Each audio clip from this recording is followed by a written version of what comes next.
What's up, everybody? How y'all doing? This is your boy Reg in the building, coming up to you again with another sitcom retrospective. This time, y'all voted, and we're going to do Family Matters.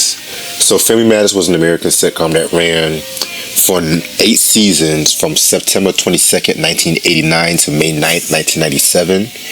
And it also ran from September 19th, 1997 to July 17th, 1998 on CBS, the first being ran on ABC. And pretty much, this show has been one of the most iconic and often polarized shows that I've covered here. Because if you guys remember my review about months ago, you guys realize that I kind of gave the show, I like it, but at a certain point I felt like it got a bit corny and outlandish in later seasons. So I thought to myself, well, why not I just give my favorite episodes? Because this is definitely one I've been wanting to do for a good minute and everything like that, you know what I'm saying? The show was created by William Beakley and Michael Warren. It was a spinoff of the other ABC sitcom Perfect Strangers, which Joe Marie Payton came from and everything like that too. That's another show I should also be talking about, but I'm gonna put that on my list. So, yep, this 9 seasons, let's see what we can do. So, episode 1, we're going to talk about on the first season, which I feel like the first season is generally underrated. It's the episode Mama Who Came to Dinner. Now, this was written by the show's creators and directed by sitcom veteran Joel Zwick, who did a lot of stuff like for ABC, if I'm not mistaken. So, in this episode, you have Carl's Mama Winslow, coming over to stay with them. I mean, as far as first episodes go, this one was pretty good. It gave a clear representation of the characters and everything like that too. You know what I'm saying? One thing it should also be noted was that Valerie Jones played the original Judy Winslow. She was let go after this episode. I don't know why she was actually let go, to be honest with you. But for all my Family Guy fanatics, please let me know. But one thing to note about the pilot, Mama Winslow was a bit more harsher. It's like she was still playing her character from Give Me a Break, because Rosetta Lenore pretty much was busy in the 80s. She was on Give Me a Break, and then she was on Amen. You know what I'm saying? I feel like this was more in tone with the Give Me a Break character and stuff like that too, you know what I'm saying? But with that being the case, I feel like this is definitely a strong family first outing for the first season. Moving on to the second episode, Two Income Family. So this is pretty much a Harriet episode, which the adults pretty much had a lot of standard episodes pretty much in the first couple seasons, which we'll talk more about that. So with this episode, this episode pretty much features Harriet, wanting to get more income for a job and stuff like that and everything like that too, you know what I'm saying? I mean, I do like this episode, you know what I'm saying? And then you show Harriet losing her job. But I felt like they did this episode just in case the show did not work out, because you guys should know the show was almost canceled. And she would be easily coming back to Perfect Strangers, like what Marla Gibbs did when she was on that spinoff from the Jeffersons called Checking In, which only ran for 4 episodes and stuff like that. So yeah, as far as episodes go, this is definitely a solid episode as well too. Moving on, we have episode 9 of the first season, Stakeout. Without a doubt, this is the funniest pre-Urkel episode of the season, and pretty much the episode definitely typically captures the first half of season 1, because I felt like season 1 was split into 2 halves, pre-Urkel and then Urkel, and we'll talk more about that. But Harriet becomes jealous of Carl's new partner, and after he finds some clothing and stuff like that too, they ended up going to the stakeout and hijinks ensue. I feel like, honestly, this was really like the first funniest episode of the show. I want to be real with it. This might be an unpopular opinion, but I loved whenever the adults were giving solid material. And whenever the adults were giving solid material, it's always a win for me compared to later on in the show. Episode 10, which is the 4th episode for the first season I'm highlighting, is False Arrest. Now, this is a great Carl episode right here. It pretty much has Carl arresting a famous television actor, that the family love after he assaults Carl and stuff like that, you know what I'm saying?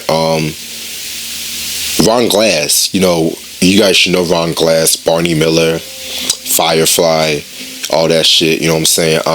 He guest starred in this episode as the arrogant actor, which the show he's parodying is like a Different Strokes ripoff, if you want to be real. I do feel like it's a great call episode, and it definitely teaches a lesson about worshiping your idols and stuff like that, you know what I'm saying? Episode 11, we have The Quilt. Now, this is definitely one of the more dramatic episodes of the entire series, and the show can do drama right when it wants to, you know what I'm saying? Written by David Scott Richardson and directed by Peter Baldwin, Laura accidentally sells a family heirloom, which is a quilt and stuff like that, and pretty much this upsets Mama Winslow, and so Carl and Laura try to get the quilt back, and Kelly Shine Williams definitely gives a very convincing dramatic performance, you know what I'm saying? This is actually Reginald Ville Johnson's favorite episode of the show, to be real with you, and it's easy to see why. And this shows you what Family Matters can do on a great day. Family issues, respect to African American heritage and everything like that too, legacy. I wish they would have done more episodes like this, you know what I'm saying? But I definitely respect the episode for what it is. Now, the episode that changed everything, Laura's First Date. Written by the show's creators again. This is the first appearance of Jaleel White, Steve Urkel, who pretty much stole the whole show. So with this episode, Laura has a dance coming up, and Carl and Eddie try to get her a date. Eddie hooks up with like one of his homeboys, but Carl pretty much contacts his next door neighbor, which was Steve Urkel's family, and he pretty much came in and stole the whole show. I mean, the one-liners and everything.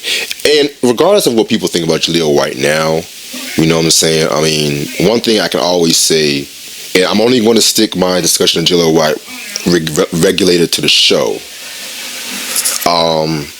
I do feel like as a physical comedian and somebody who's able to deliver his lines, he definitely was one of the strongest child actors at that time. You know what I'm saying?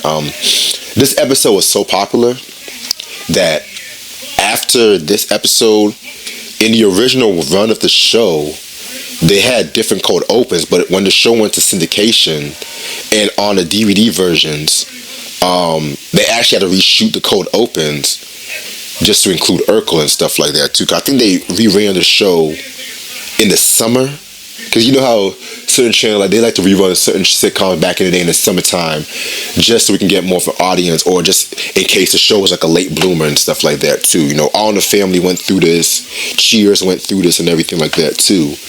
And definitely the original cold opens you can easily find on YouTube. I think somebody made a compilation of it.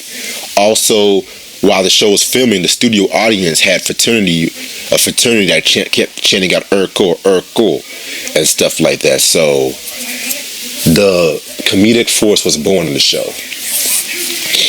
Moving on into episode 17 of the first season, we got The Big Fix. So this episode, I call this episode really the continuation of Laura's first date. So Eddie, he's not doing well in school, and Urkel ends up tutoring him, and pretty much he wants a date with Laura in exchange. You know what I'm saying? Very funny episode. Technically, this is the first Urkel and Laura date, and it pretty much goes through what you would expect it to go through. Very, very, very funny episode. This definitely was kicking it, the comedy force, in my opinion. However, both episodes I talked about, surprisingly, while there are favorites among the season when it comes to a diehard fan, this is not my favorite of the season. Surprisingly, my favorite episode this season is Bowl Me Over, the second to last episode of season 1. My favorite episode. So it's a battle of the sexes when it comes to bowling and everything like that too. Well, it started off as this. So Eddie got mad at Laura because of the fact that Laura beat Eddie in a video game, and Carl talks about he's just mad because he got beaten by a girl. And as we have the bowling game, mind you, Steve automatically appears and stuff like that too. Harriet ends up beating Carl in bowling, And so Carl wants a rematch and everything, and it ends up turning into a whole battle of the sexes. So this episode introduced a lot of things that I feel like was traditional and instrumental into success. For one, it easily showed how well he could integrate Urkel to the family while the focus will still be on the family. Two, it introduced a trait of Carl that he can be a chauvinistic, and there are several episodes that are my favorite that highlights that chauvinistic side. Three, it shows Laura flirting with Steve just to get what she wants, which she does done that several times in some of the show's best episodes. And four, and most importantly, it's funny as hell.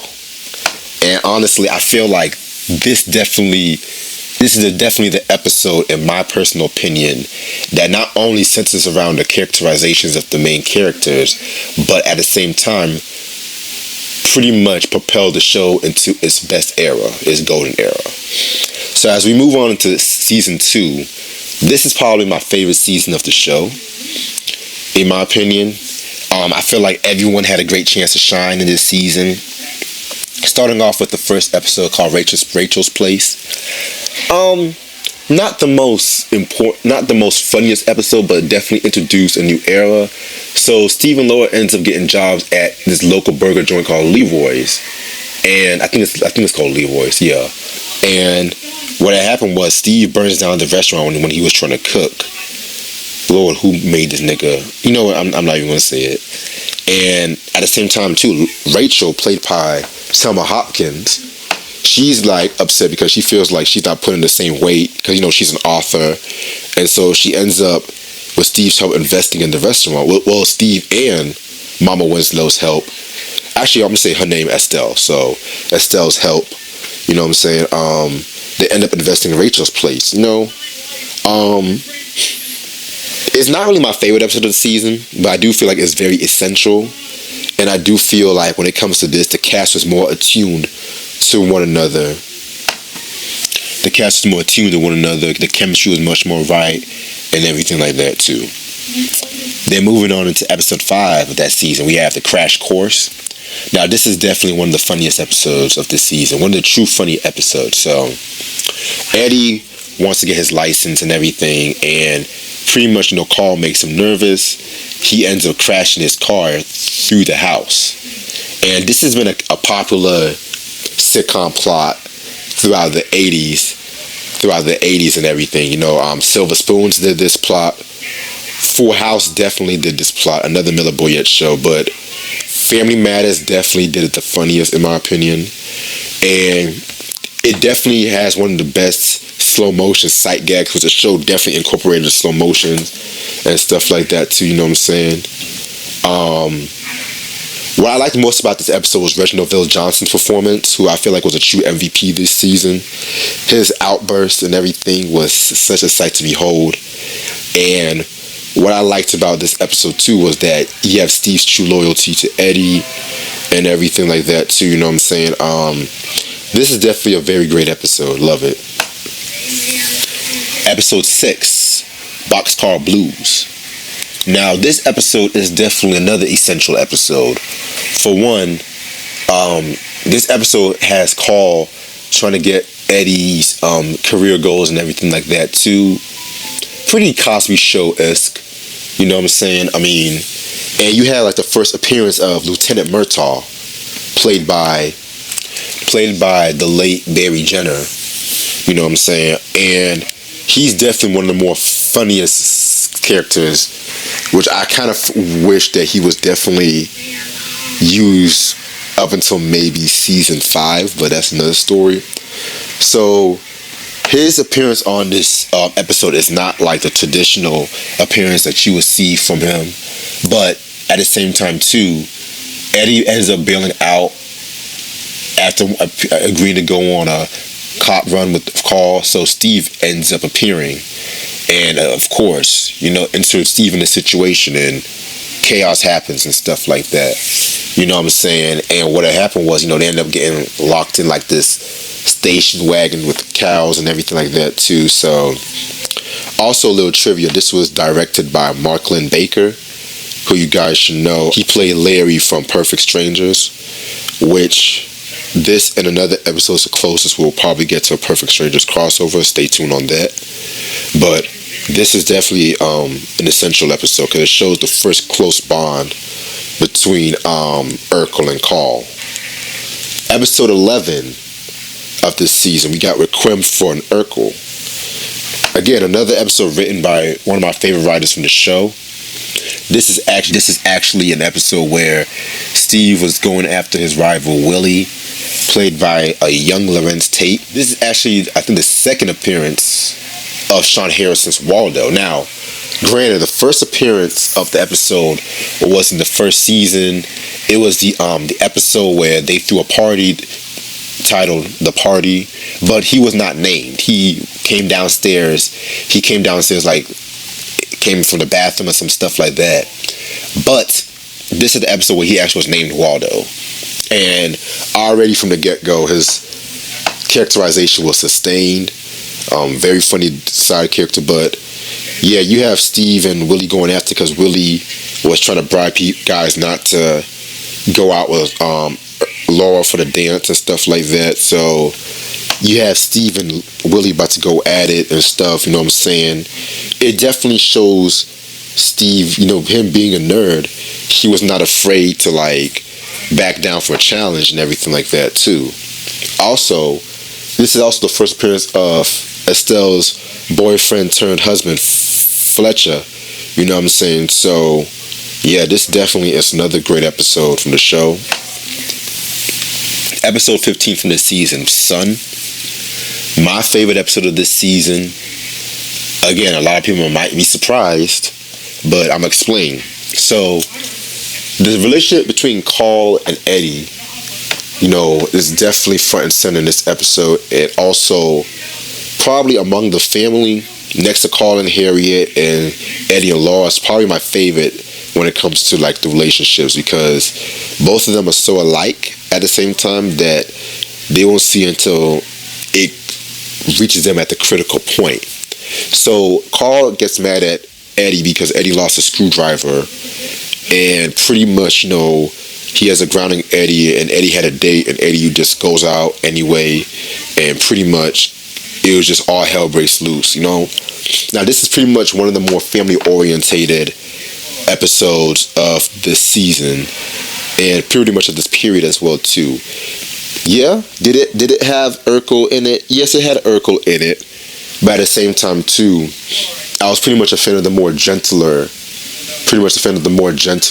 episodes, and of course the flashback where it flashback to Eddie's birth and everything like that too. I felt like that's definitely one of the more sentimental touches and everything like that too, which sometimes when it comes to the Miller Boyette shows, the sentimental scenes I like to make fun of sometimes too, but when it's done right, it's done right. And this is definitely one that's done right. Now we're going to move on to a very special episode called Life of the Party.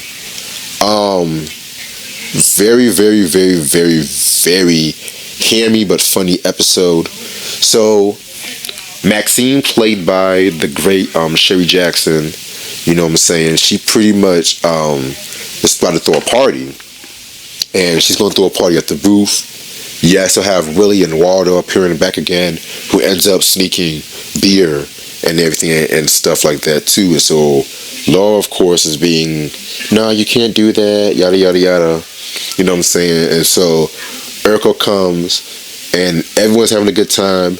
Now, I could have done one without the Urkel dance, which I feel like is still novelty to this day. But Urkel ends up drinking some beer after he gets spiked, and he ends up, falling over the roof and hanging on the ledge. Now, this is a very special episode, but it's still comedic. It centers on the central character rather than just a guest character of the week.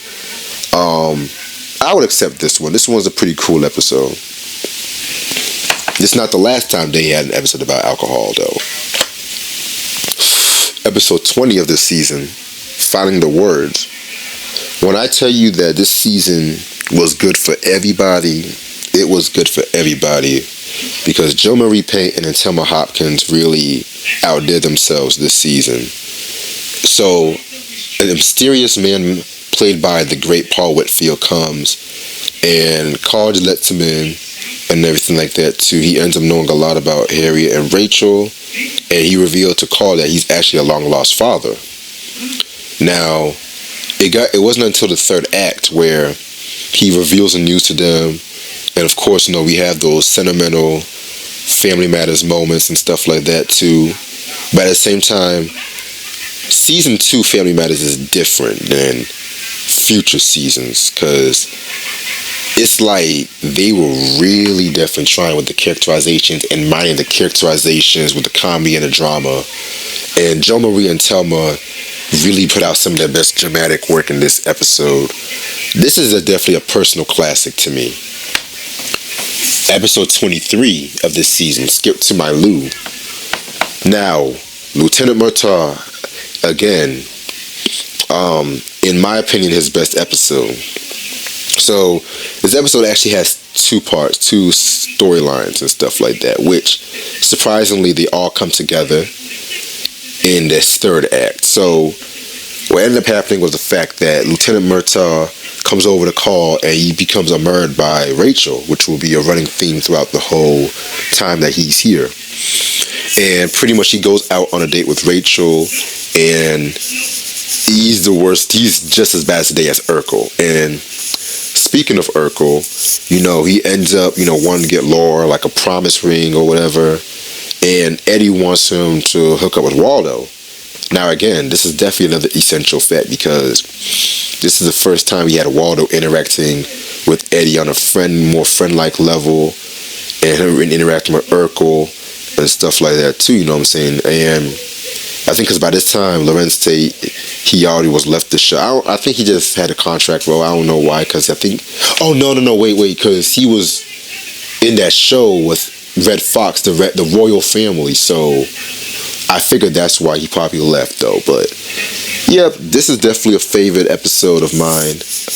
And what I liked about this was when Urkel and Lieutenant Murtaugh sing the song Breaking Up Is Hard to Do, and end up drinking milk at Rachel. I mean, this is definitely a quintessential episode when it comes to Family Matters. And the last episode of the season was I Should Have Done Something.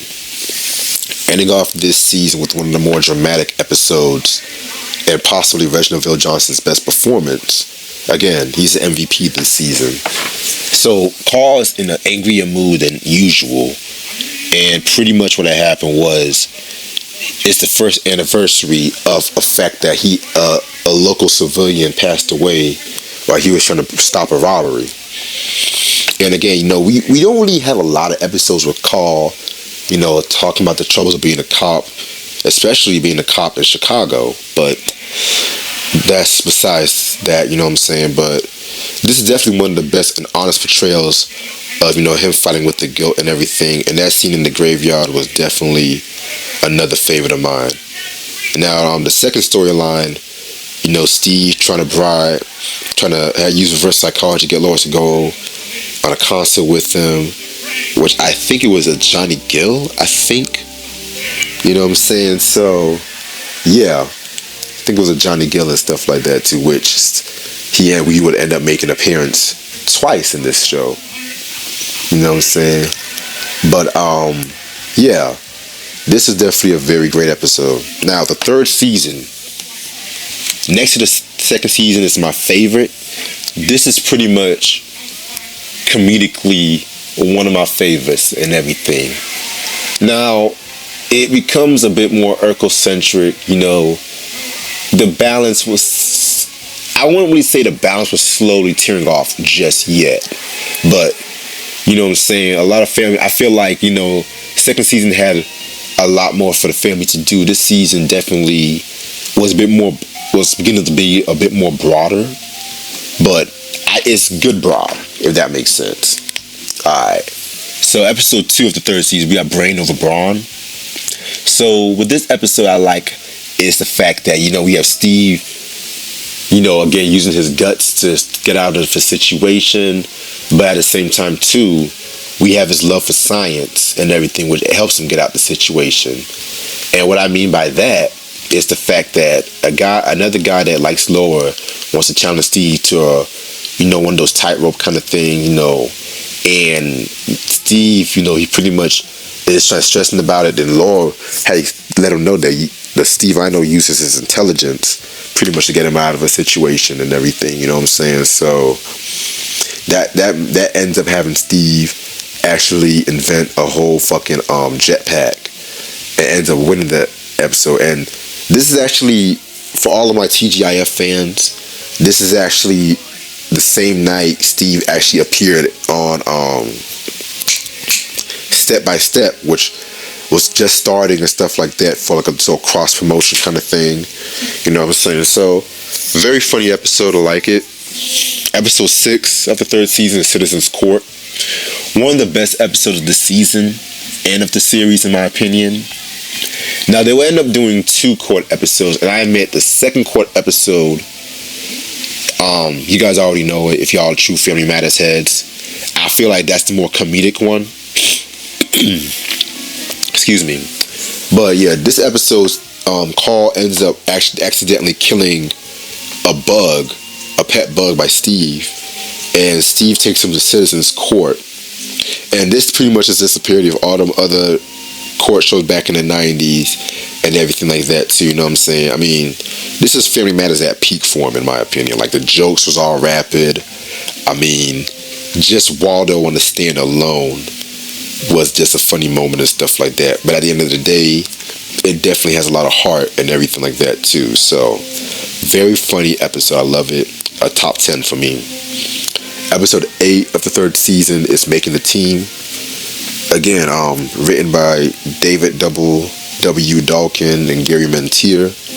This episode has 2 plots that come together, not in the 3rd act, but really in the 2nd act. So Steve wants to try out for the basketball team. Laura wants to try out for the cheerleader. And again, another thing that helped their characters, because Laura ended up being a cheerleader in the future, and Steve is actually a very dope basketball player, which she shows his athletic side plenty of times this episode, or in the show, excuse me.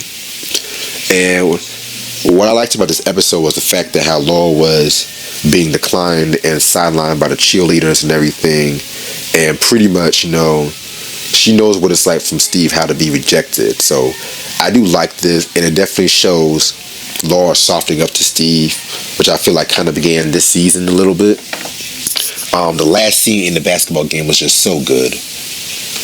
Episode 9 of the 3rd season, Born to Be Mild. Again, we have another one of those very special episodes. So what ended up happening with this episode was the fact that a local gang is terrorizing the town and everything, and they ended up trashing Rachel's and jumping Eddie. And I'm sorry, the makeup on Eddie, I hate to say, it always makes me laugh, whoever did that makeup, but that's besides the point. I do feel like this episode was very great, in my opinion. It's dramatic, but at the same time, the comedic side still works, as Urkel goes on a stakeout to try to get the gang busted and everything like that too. Little trivia. Actor Juan Pope, who would end up playing Curtis, one of Laura's boyfriends in the later seasons, he actually debuted here in an episode as a gang leader and stuff like that too. So yeah, man, this is definitely a very great episode. Love it. Now, episode 10, The Love God. Now, when it comes to the show and everything like that too, you know what I'm saying, one should know that it's not, they don't go for the sex jokes like of Seinfeld or Martin. But whenever Stephen Langford wrote an episode like this, he added a little sexual appeal to it, but not going that route. And this episode is pretty much one of the most sexualized episodes of the entire show. You know what I'm saying? So, the Love God, aka Vonda, pretty much appears in this episode. And Eddie has a thing for her, but at the same time, she's worried about trying to pass her classes and everything. So, of course, who does Eddie get to help him out? Steve. And Steve ends up tutoring her, and she pretty much gets an A in like a math test, and all of a sudden she makes out with him and wants to be with him. Meanwhile, we have another plot where Carl dresses up in drag in the stakeout mission, trying to bust somebody and whatnot, which that definitely gave a lot of crazy sexualized jokes, especially the scene where both Steve and Laura catch Harriet and Carl making out when Carl was dressed in his drag and everything. You know what I'm saying? I mean, this is an episode that usually it would fit more with like a Married with Children. Hell, even Step by Step, which was a bit more hornier. I called it a more hornier, millable yet show, if you ask me. You know what I'm saying? But love this episode. Stay tuned for another one of Stephen Langford's works here. So this is another great episode right here, and it shows an episode where Steve is actually not good at something. You know what I'm saying? So Steve and Laura at the home ec class, and we have Miss Steuben, another one of my favorite recurring characters from that period. You know what I'm saying? Pretty much wanting to get the whole class together to do the right work, and pretty much Steve ends up making an ass out of himself and shit, and he ends up fucking up a dessert. You know what I'm saying? And again, you know, we have the typical let's all throw food on one another physical comedy, but I ended up putting this episode on the list because of the fact that we actually have Waldo starting his storyline of him wanting to be a cook and everything, which is great development on Waldo's part and everything. So I didn't care too much for the subplot with Little Richie fucking up the Carl's video camera and stuff like that. I didn't care for the subplot. I felt like that's something you would have probably seen on Full House and some shit, you know. Alright, Woman of the People, another one of Stephen Langford's episodes with an edge to it, you know what I'm saying? So Laura and Cassie Lynn pretty much was running against each other for class president, and Laura accidentally, I think, falls down a ladder and Steve catches her, and Cassie Lynn caught her and wants to blackmail Laura pretty much to get out of the race and everything like that too. Then Steve decides to give Cassie Lynn a taste of his own medicine, which I'm not going to tell you what he did. If you guys seen the episode, you guys seen it, but actually, you know what, fuck it, I'll spoil it. So Steve and Eddie pretty much tries to blackmail Cassie Lynn, and Steve mixed out with Cassie Lynn, and Eddie took a picture, but it ends up being that Eddie accidentally left the cap on. You know what I'm saying? Because I felt like when it came to that episode and everything like that too, you know what I'm saying, the audience will look at Steve a different way if he actually went through it, because it won't be in his character, but he would do anything for Laura. Also the subplot with Harriet being at the neighborhood watch and Carl being jealous. I mean, again, it's another one of those Carl being a chauvinist and everything like that too, so I'll accept it. Episode 21, Stop in the Name of Love, written by two of the show's best writers, directed by possibly the best director on the show, and featuring a recurring character who is pretty much becoming a force on his own too. You will know that this is a favorite episode of mine, or one of a favorite episode. And so when it comes to this episode, Waldo ends up falling in love with Laura and everything like that too, you know what I'm saying? And Steve ends up getting jealous, but Steve is really not the main priority and main comedic attraction here, because the way how Sean Harrison took over this second half of this episode was funny as hell. The way he was dancing, the whole JFK and Malcolm X joke, I mean, very funny and everything like that too. And then we have a great Carl and Murtaugh scene where they were throwing pies, which Steve and Laura ends up getting caught up in that too. Next to Citizens Court, this is definitely a favorite episode of mine from the season. And the last episode of the season, well, the second to last episode, the Urkel Who Came to Dinner. Now, judging by the title, you guys know who came to dinner and shit like that. So Steve actually stays with the Winslows for a couple of weeks while his parents go to a second honeymoon, but separately. You have to watch the episode. I'm not going to spoil that part for you, and as you will know, Steve ends up doing things that fucks a lot of shit up. He ends up getting, well, inadvertently. So he gives Little Richie advice on handling a bully, which that actually got him suspended, which Rachel got heavily upset with Steve for. And then a certain guy was trying to take advantage of Laura and stuff like that too. Well, not take advantage, but he was a sleazeball. And Steve being a jealous person he is, saw right through it. But the main funniest part was when Carl was washing Lieutenant Murtaugh's fish and Steve accidentally vacuums it. You know what I'm saying? And he tries to get it out by sucking the vacuum in with the fish, and Carl pats him in the back and Steve ends up swallowing the fish. Very great physical comedy from Jaleel White and Reginald VelJohnson. You know what I'm saying? That's definitely some crazy shit. And kind of a dark way, especially when I think Carl said that the fish killed himself. Oh my God, definitely a favorite episode. And the last episode of the season, Farewell My Laura.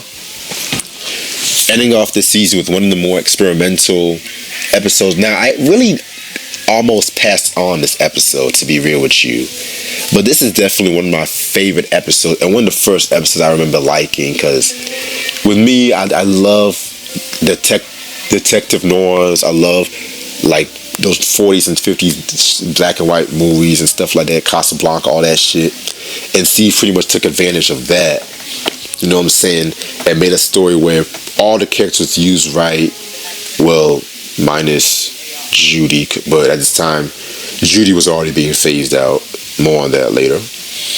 But yeah, this is definitely a favorite episode, a fun episode, and perfectly immaculate Family Matters at its best era. Now, season 4. Now, with this season, we still in great territory right here. We still in great territory right here and everything like that too. You know what I'm saying? The first episode I'm going to highlight is Dance to the Music, which I call really one of the more sweet episodes of this series and everything like that too. You know what I'm saying? So once again, a dance is happening and Steve tries to ask Laura to go out with him. Laura says no, because she's already going out with Ted and everything like that too. Well, scratch that. She tries to get a date with Ted and everything, which was like her recurrent boyfriend this season. And Steve wants her to have a good time at the dance, and so he tries to get Ted to go out and dance with Laura. And pretty much the ending, when Ted reveals to Laura that he wouldn't have the confidence if it wasn't for Steve, Laura ends up being a prom queen or whatever, and she asked Steve for a dance and everything. And definitely one of the more sweeter episodes of this season, in my opinion. You know what I'm saying? I mean, very, very, very great. Episode 3, we have is Driving Carl Crazy. Stephen Langsford returns again and everything like that too. Now, I do admit, you know, this season was not as sexualized as the third, but you still have some great character moments. So Carl's temper gets the best of him, and he ends up you know, having high blood pressure and everything like that too. He almost pretty much, you know, faints and everything. Now, Steve wants to learn how to drive, and who does he end up asking? Carl. So pretty much what had happened was, well, what do you think happened? That's it, you know. I do love the line when Carl was like 3, 2, 1, 1, 2, 3. What the heck is bothering me? I feel like Reginald VelJohnson sold that shit. Definitely a favorite of mine. Episode 7 of the 4th season, An Officer and a Waldo. Great episode. Waldo at this time was a prominent fixture of the show, and he pretty much becomes insulted when Eddie calls him an idiot and everything like that too, you know what I'm saying? And Steve found out that Waldo is in the army, So what do? They try to go to the army to get him out and everything like that too. It's one of those sitcom army episodes. Nothing really new, but at the same time, a lot of nice jokes and heart in between. And again, we have an episode where it shows, Eddie and Waldo being friends with Steve and everything like that too. So I'll accept this one. Episode 8, Just One Date. Now, this is definitely a very solid episode. You know what I'm saying? Because it definitely... Now, this is definitely one of the more early outlandish episodes. Pretty much an early glimpse and everything. So, in order to go on a date with Laura, Steve ends up staking out and staying on the roof until, Laura goes out with him and stuff like that. This is definitely an early outlandish example of how some of the Urkel plots will sometimes be a bit out of stretch and everything like that too. It's still a pretty solid episode and everything, but I always see this episode as an early glimpse. This time the broadness was a little teetering and shit, but stay tuned. Episode 12 of this season, Hot Wheels. Now, I'm going to be real with you. I don't care for the Steve and Laura plot where, again, Laura was trying to go out with Ted and everything like that too. Well, honestly, I'm going to be real with you. This episode was actually supposed to air early in the season, but it was delayed and everything like that too. So this is pretty much a preempted episode, and you can pretty much tell just by, the hairstyles and everything like that too. And, yeah, man, pretty much with this episode, I don't care for the Urkel and Lost subplot and everything like that too, especially when Urkel invented this inventive glue and shit like that too, you know what I'm saying? I do like the quieter plot with Carl and Eddie fixing up a car and everything like that too, and Eddie asking Waldo for his help, and Harriet had to set Eddie straight, like this is supposed to be a father and son thing. Now this is definitely an episode where the Carl and Eddie relationship definitely is great, and it also has one of my favorite last scenes when Eddie was like he has to go pick up his best friend, but he ends up picking up Carl and everything like that too. You know what I'm saying? Again, this season gets a bit on the sentimental side, and I feel like sometimes we get some of the last true sentimental sides, last authentic sentimental scenes when it comes to Family Matters, but more on that later. Episode 14, A Thought in the Dark. Pretty much written by the executive producers of the last season of Amen, Bob Iles and James R. Stein. This episode features the appearance of the great Myra Monkhouse, played by the late, great Michelle Thomas and everything, who ended up being one of the funniest characters on the show, especially when we get to the second half of the show's run. You know what I'm saying? Again, like I mentioned earlier, this one is a bit more broader than usual and everything like that too, you know what I'm saying? I mean, it's a double date. You have the traditional everyone is talking in their heads kind of moment and everything like that too. And the Myra in this episode is pretty different than the Myra when the show went on. This one's a bit more calmer, but it takes a certain episode where she actually becomes the Myra we all know and love. So this is definitely a great episode, and if I'm not mistaken, this is one of the last appearances of Ted. You know what I'm saying? So yeah. Episode 15, we got Tender Kisses. Again, we're getting into the more gimmicky / broader side. This time we have Tracy Spencer, dope singer, guest starring and stuff like that too, you know what I'm saying? And Eddie, Waldo, and Weasel, played by Shavar Ross, who played Dudley from Different Strokes. They end up plotting to meet her and everything like that too, you know what I'm saying? And I do like the escapades that they try to get into, you know what I'm saying? I do like Eddie, having that duet with Tracy, especially singing that song, Tender Kisses. You know what I'm saying? I think this is the first time Darius McCrary actually sung on the show. Actually, really sung on the show and stuff like that too, you know. And one thing I do like about this episode, well, two things. One, I did like the scene where when Waldo pretty much jumped through the cannon, through the window and everything like that too. Again, we getting more into the broader side of things, you know what I'm saying? And I did like the fact that Steve actually appeared within like the second half of the episode and everything. Speaking of the second half, Carl and Harriet pretty much were in like a generic sitcom plot where Carl tries to figure out what Harriet wrote in a diary.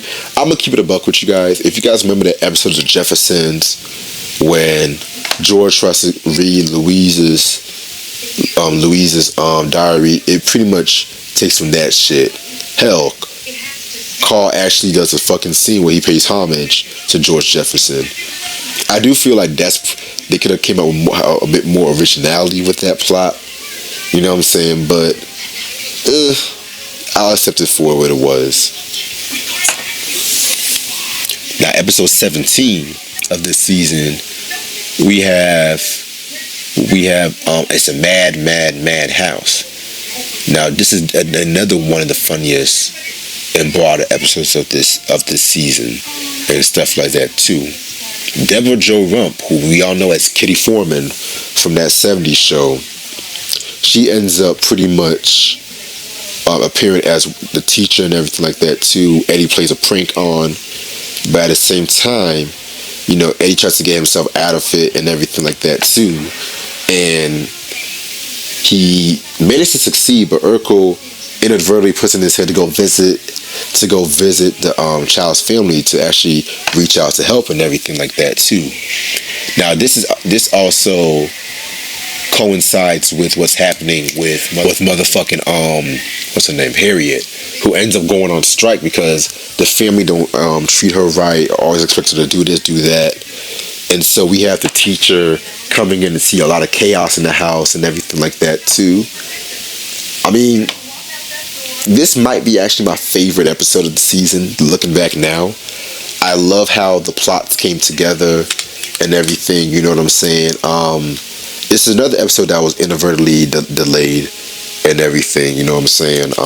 I guess it was a lot of preemptions and sound. I have to actually look it up and everything, but yeah, this is definitely my favorite episode. This is actually tied with another episode, and that other episode is actually High Anxiety. Now, this might be my favorite next to It's a Mad World. So, Eddie becomes depressed and everything that his girlfriend actually cheated on him. And we see Eddie losing his confidence and stuff like that too, which is very different from the Eddie character. And we have Waldo and Steve try to cheer him up and everything. Pretty much the threesome go to a party, and it's a very interesting scene because, you know, Eddie's at a balcony, he's still depressed and everything. And the show didn't really talk about it, but it was probably inferred that he was probably contemplating suicide and everything. But I loved how the show didn't really go too much in depth with that, you know what I'm saying? Because again, this was still a TGIF show, you know what I'm saying? And we have this beautiful and funny physical comedy right here when they almost on the ledge and everything like that too. And I love the heart and humor in that.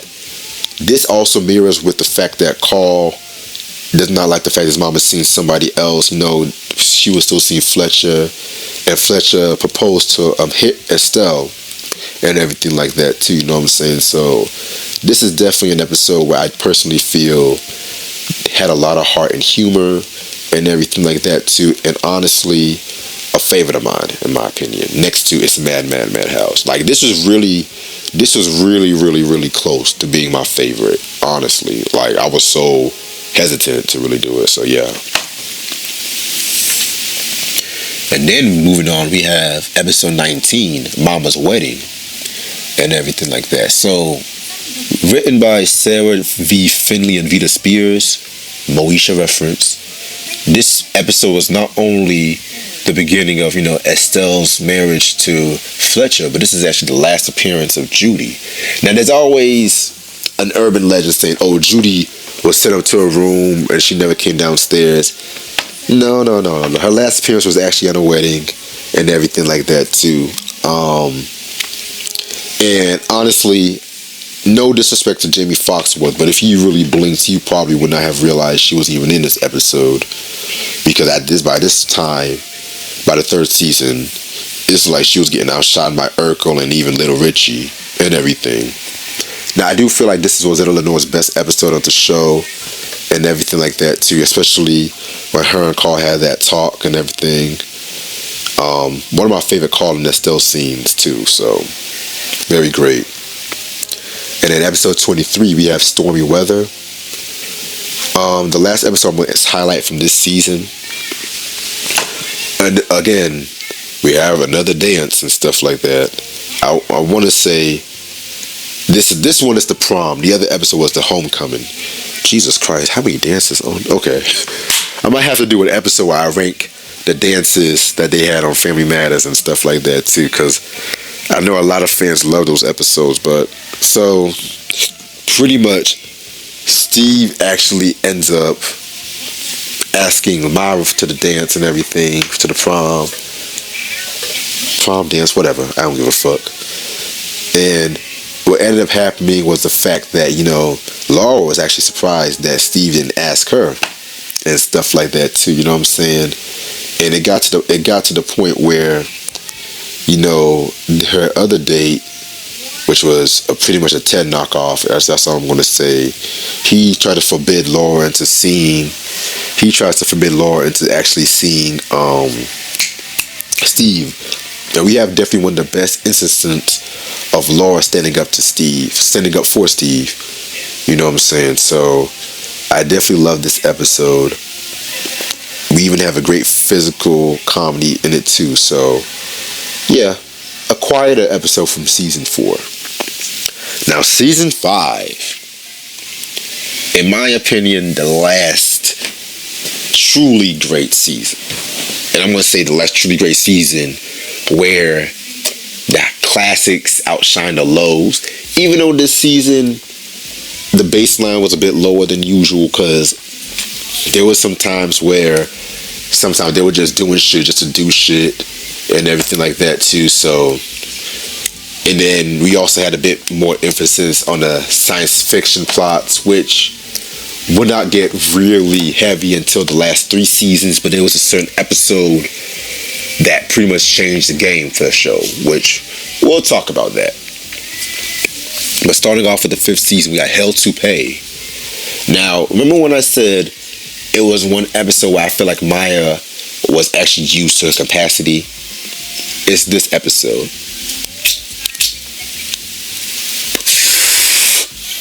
And what I liked about this episode was the fact that she actually ends up, trying to tell Laura she can't talk to Steve no more and everything like that too. You know what I'm saying? And again, we have the traditional food fight and everything, where everyone's throwing food at one another and stuff like that. This is also, for the first time I'm highlighting this in this list and everything like that too, an unrelated plot where Carl's getting a toupee. Now, again, traditional sitcomery. I do like the scene when he's trying on the toupees and he ends up wearing a Rick James toupee. And what I liked about this is when Waldo came with Eddie and he's like, oh my god, it's Rick James and shit. That always never makes me not laugh. So I've always laughed at that scene. The second episode, It Did Happen One Night. My opinion, my favorite episode of this season. Now, this season is filled with a lot of classics and everything. Some of them I will put on my top 10, top 20 list of the best episodes of the show. But this episode, man, don't even get me started. So Laura ends up oversleeping her alarm to go to this fucking cheerleading with Side or cheerleading with Cheat or whatever and stuff like that. And Steve, who jumps through the window and see the slow motion shots.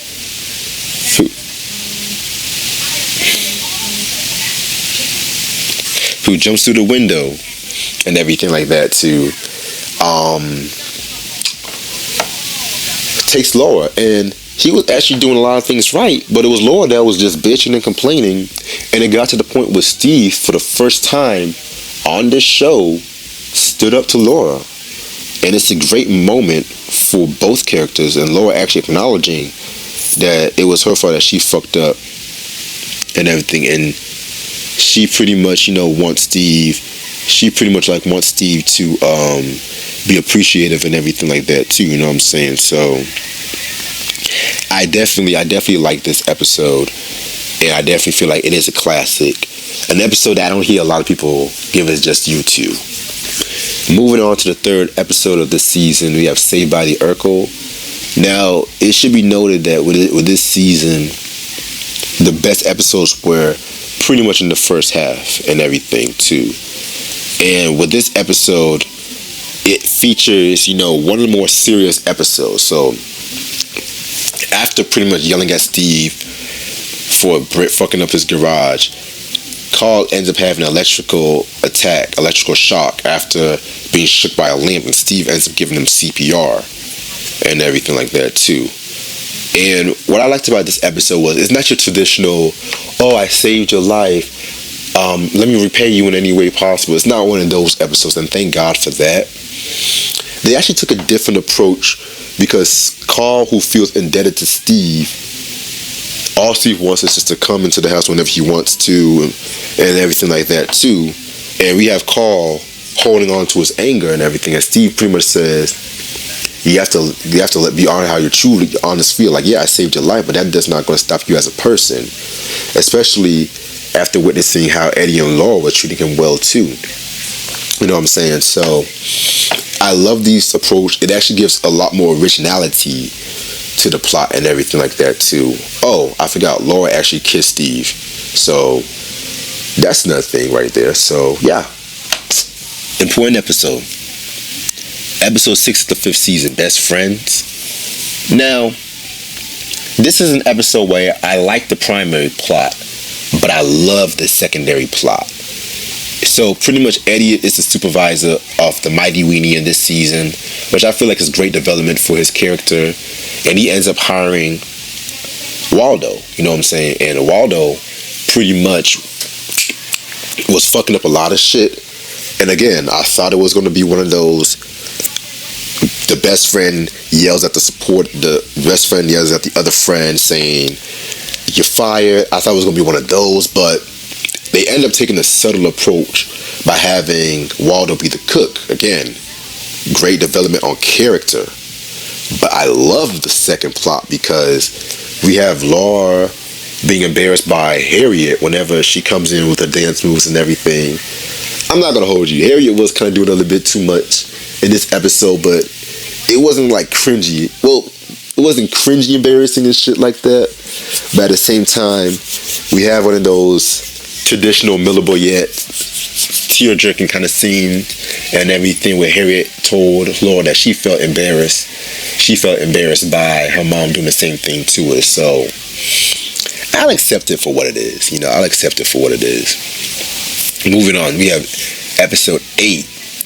We have Dr. Urkel and Mr. Cool. You know what? This is maybe my favorite episode. It's my favorite episode, but it's not the funniest episode. Stay tuned.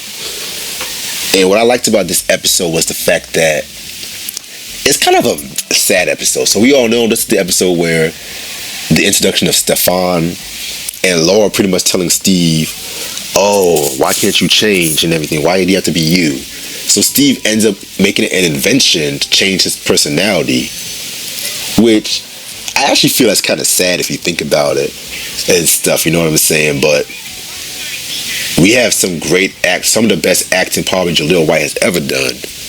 And we have him doing his thing. Actually, scratch that. This is actually Jaleel White's favorite episode. He mentioned that several times. And we have Stefan, winning the love of everybody and stuff like that too.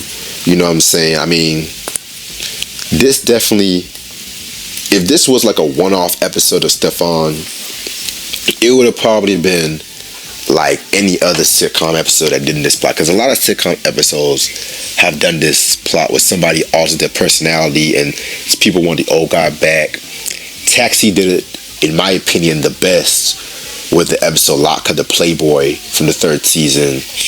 And then you had WKRP in Cincinnati that did that with the Dr. Fever and Mr. Hyde, which I feel like that's a very great episode too. But with this episode, it definitely showed Steve's love for science and everything like that too. But I do feel like with this episode, it highlights just how outlandish the writers can make Steve's inventions be and everything. And it definitely shows that let's just have Steve invent this, let's just have Steve invent that, and everything like that too. Now back to Stefan, I do find it interesting that this performance pretty much rubbed Laura the wrong way, but then later on we have Laura pretty much wanting to bring Stefan back, and Steve wanted to rework on it. So this is definitely one of the best episodes of the show, and so yeah, I love it. Alright, sorry, I had to give myself a break. I've been doing this for about an hour so far, and I still got 4 more seasons left. Jesus Christ. Alright, episode 12, we have Scenes from the Mall. Man, this is a classic episode already with this one. It's just the traditional kids front and center in the mall with their relationship roles and everything. I mean, I love the whole Urkel and Myra plot. I feel like that was funny. I love the plot when Walter was getting jealous of Maxine. I feel like that was funny as well too. I love the plot when Eddie and Weasel was trying to hit on that woman played by Garcia Beauvais. I fucked up her last name, but we all know her from Fancy, from Jamie Foxx show, who made a lot of guest appearances on the show, thinking about it now, you know what I'm saying? And this episode pretty much had the best tag scene where James Avery appeared. And we all know what tag scene we're talking about, you know what I'm saying? I'm just going to leave that right there. So yeah. Episode 15, Good Cop, Bad Cop. Again, written by Finley and Spears. This is probably the most controversial episode of the season and maybe of the series too.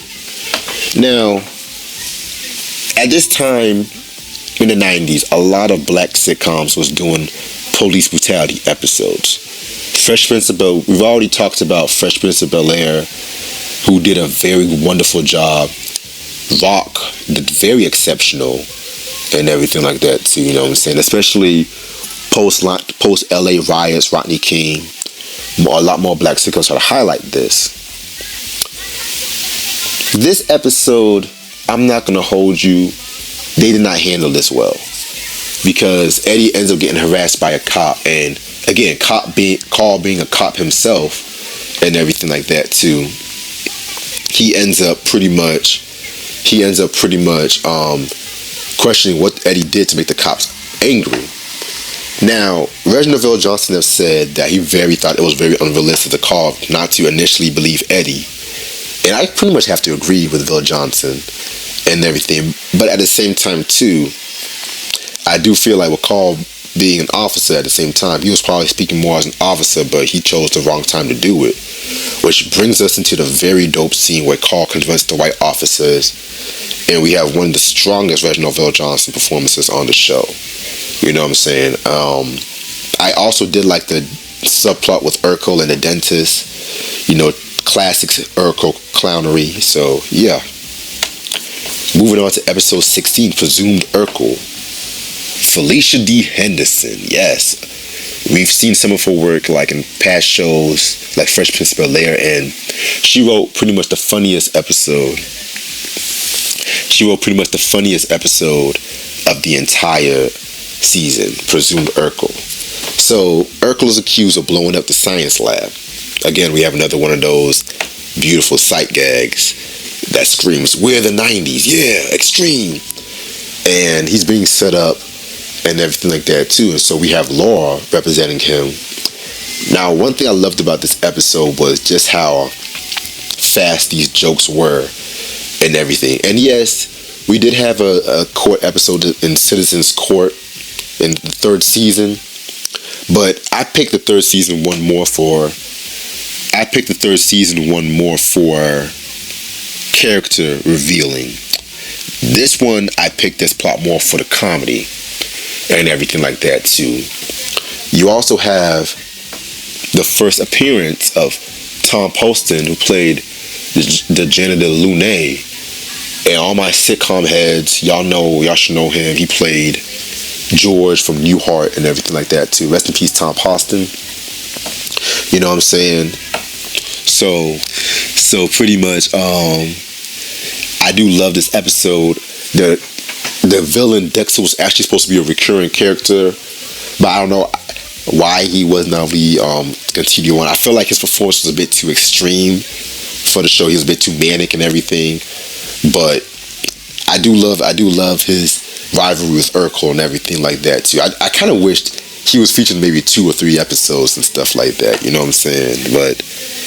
And one thing we also have to mention with this episode, it also validates something that if Urkel did something, he's going to admit to it. So, very funny court episode. My top 5 episode of the series. What more can I say? And moving on to the last episode of the 5th season, The Camping We Will Go. Now, again, I do feel like with the 5th season, there were like a lot of weaker episodes in the second half and everything like that too, you know what I'm saying? Especially one WWF Bushwhackers in and everything like that too, you know what I'm saying? But I do like the simple episode we had with this where, again, something traditional, Steve appearing with Carl, Eddie, and Waldo on a camping trip, and Steve giving out good advice, but Carl don't want to listen. And he actually has a time where Carl actually was someone fucking up, not Steve. You know what I'm saying? So I do like that change in dynamic. I do like that. But yeah, I mean, would we have seen this in any other sitcom plot? Maybe so, but it is what it is. Now the 6th season, this is a season I kind of felt like the quality was slowly going downhill and everything like that too. You know, we still had some nice moments and everything, but a lot of the characters were slowly being phased out. But you know, Eddie went to college, Waldo went to cooking school. Speaking of Eddie in college, the first episode I want to highlight is the To Till Death Do Us apartment, where Eddie and Waldo move into their own apartment, and Carl, who was going through, I don't want to say empty nest syndrome, because you know Laura was still in the house and Judy was still locked up in her room, whom they forgot about. Excuse me. But what I did like about this episode was, you know, Steve trying to cheer up Carl, and you do have a somewhat sweeter episode, a sweeter moment.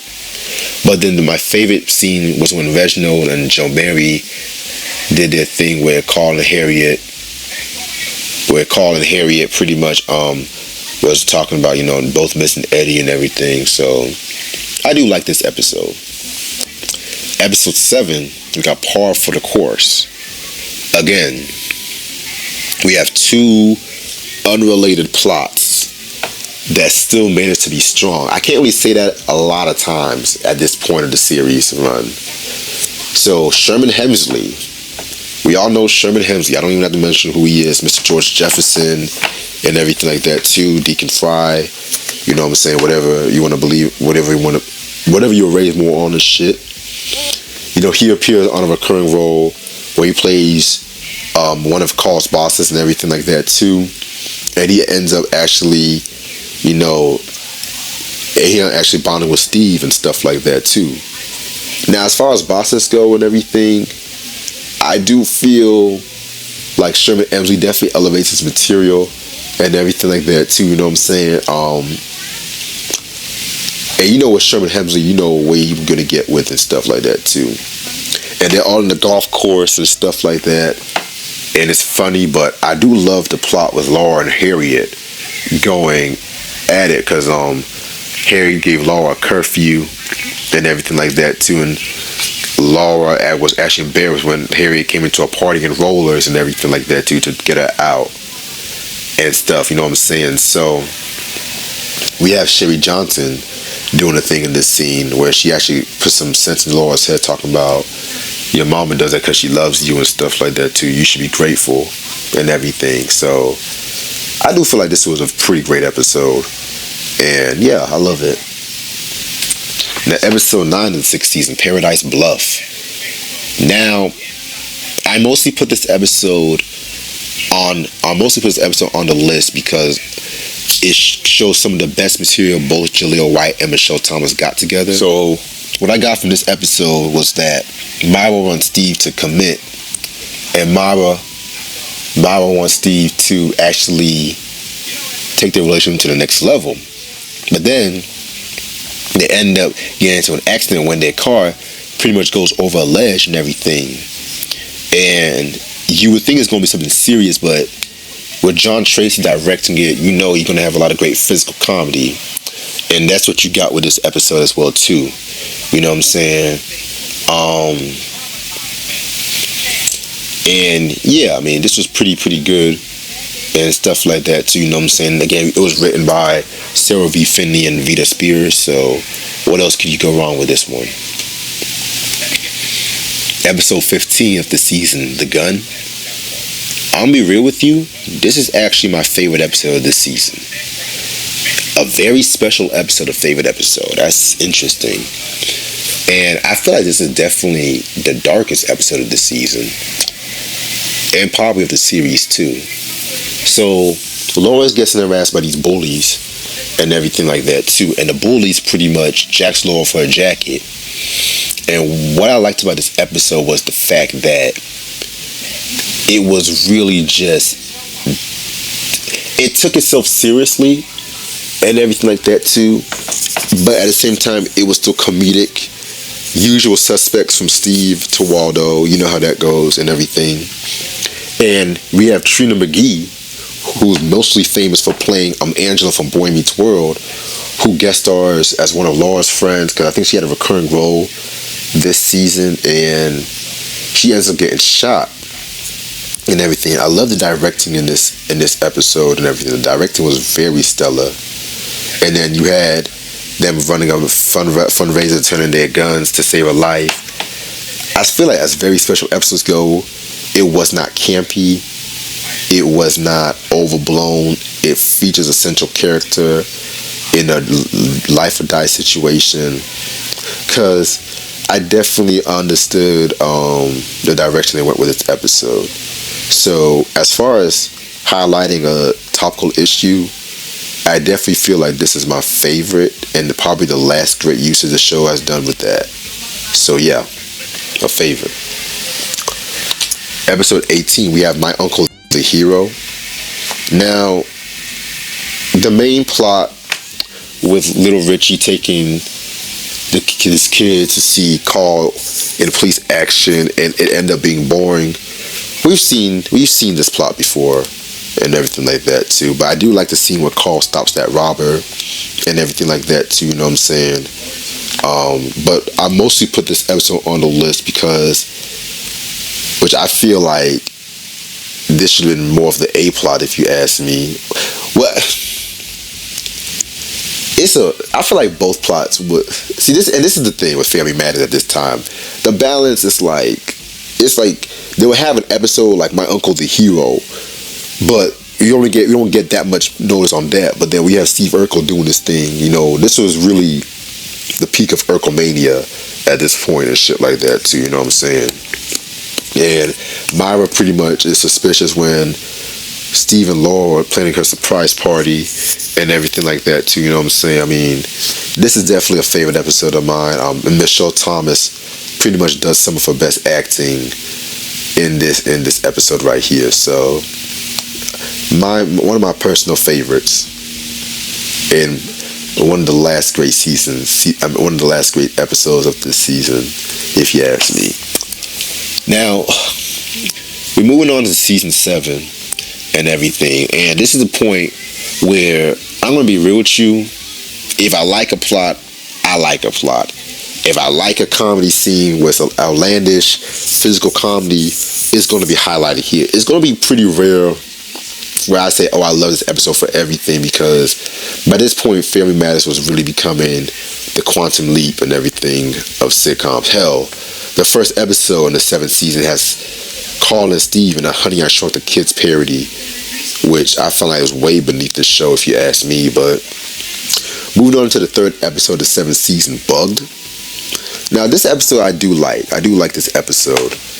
You know, you have both Steve and Carl going through daydreams on the situation where they would do, where both of them, where Carl's being bugged by somebody and Steve's fascination with bugs and stuff like that too. So Steve ends up being attracted to the bug collector, who is very fine, by the way, but that's besides the point.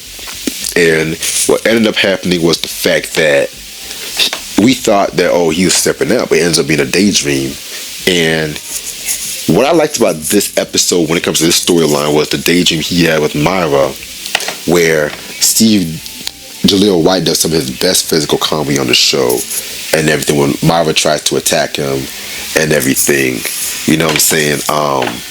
Very great physical comedy. Season 7 was probably Jaleel White's best season as a physical comedian, if you ask me, which I'll definitely highlight in a few episodes here.